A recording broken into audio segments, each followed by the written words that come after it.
So let's go through that hand stick sequence, breaking it down piece by piece. I'll ask you, do you feel like you're in a trance right now? Well, they'll be coming up, so they'll back. And then you find your left hand. I need to just place your right hand on the table. And you can put your left hand out the way down the leg. Okay, so what you're seeing here are the first steps in setting up the loop after I've set the big frame around it, the big because and everything. Now you don't see that, I've already explained that that's not on this video, but I will be talking about that later. The first thing I've asked is, do you feel like you're in a hypnotic trance now? Now part of the reason I've asked that is because I was filming for this very purpose, for this hypnosis without trance purpose, but at the same time it's still an indirect suggestion, it's still seeding that idea of hypnosis. Even though I'm getting a no, it's putting that idea in. Do you feel like you're in a hypnotic trance now? No. The next thing I'm doing is asking the question, are you right or left-handed? Now this seems like a little bit of, it's not really important, it doesn't matter whether they're right or left-handed. But I am asking the question to engage the person and also to suggest there's a significance there. If they believe there's a significance there, then that can start to play into the belief set that something is going on now. People are meaning makers, so they will attach meaning to that. And it attaches gravity to the process by asking a question like that. I'm then asking him to place his hand flat on the table and place the other hand out the way. Now, in part this is a procedural instruction, it's not a suggestion, it's an instruction, it's a procedural instruction that sets up what I'm going to do, but I'm also watching as this takes place to see how responsive the subject is. So I'm looking for a sort of compliance there with my request without any kind of hesitation. What I'd like for you to do is just pick a point in your hand so you can look at it. You can allow your focus to be fully absorbed. And as you continue to look at that point, I'd like you to be aware that you can see your hand, and you can feel your hand on the table, and you can feel the table just pushing up and the sounds around as you continue to look at that point. So in this section you can see that I've set up what's classically called an eye fixation. Now some people believe this is a necessary part of a trance induction.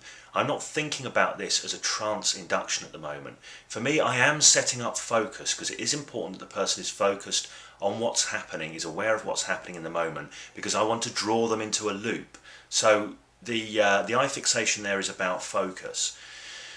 What I've moved on to do there is to start with a process of pacing the subject's experience. So I'm talking about you can see your hand, you can feel your hand rested on the table, and you can feel the table pushing up on your hand. So I'm going into the see and the feel at that point. And I also mentioned at other points I pace what's going on, the sounds around and that kind of thing. So I'm going into the visual, the auditory, the kinesthetic. I'm pacing the person's experience, what's happening for them in those three basic channels. There's another little touch there, I'd say, when I set up the fixation about becoming fully absorbed. I use that line a lot, fully absorbed, because I really want them in the moment. I want them to step away from that critical part of their thinking and become absorbed in the experience that they're having right now.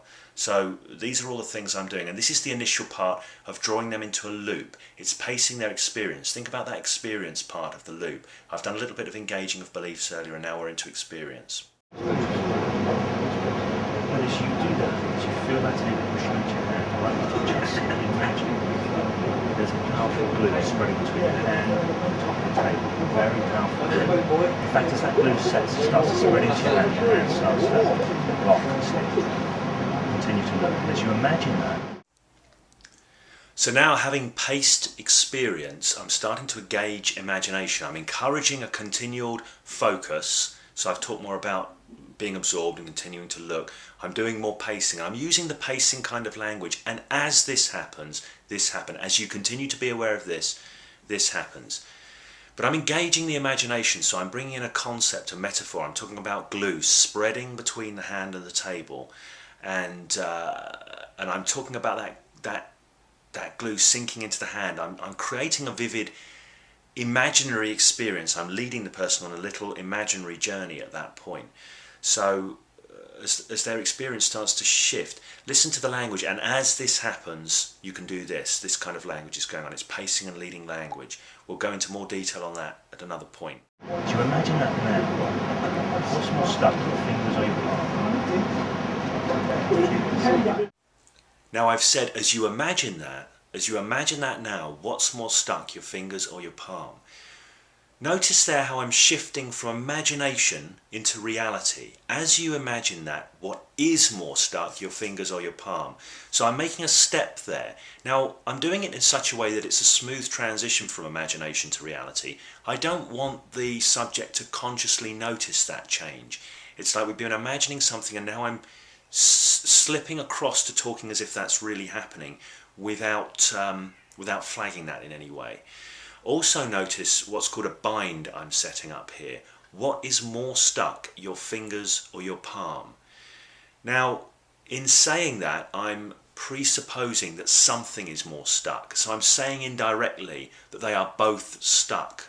It's what's called an indirect suggestion. Many people who are interested in NLP will know about this, or the Ericksonian approach. It's an indirect suggestion. And really, as soon as he answers one or the other, he's accepting that there is stuckness there. He's accepting that into his reality. So I'm asking, what's more stuck, your fingers or your palm? I don't mind which one he says is more stuck. It could be the fingers or the palm. But I know when I get that answer, I'm getting a key piece of feedback that that person has now stepped into that loop fully. They're in that reality because one of those things is more stuck. There is stuckness there. It's happening. Your fingers are more stuck. Notice how your fingers can stick more and lock more fully all the way through. So I'm going with what the subject says. As soon as he says fingers, notice how I repeat his word, fingers, back. Whenever a client or a subject describes their experience in any way or says anything, I'll always parrot it back, and it's refocusing them on the very thing they've just described or the very thing they've just noticed. So it's drawing them in, keeping them in that loop.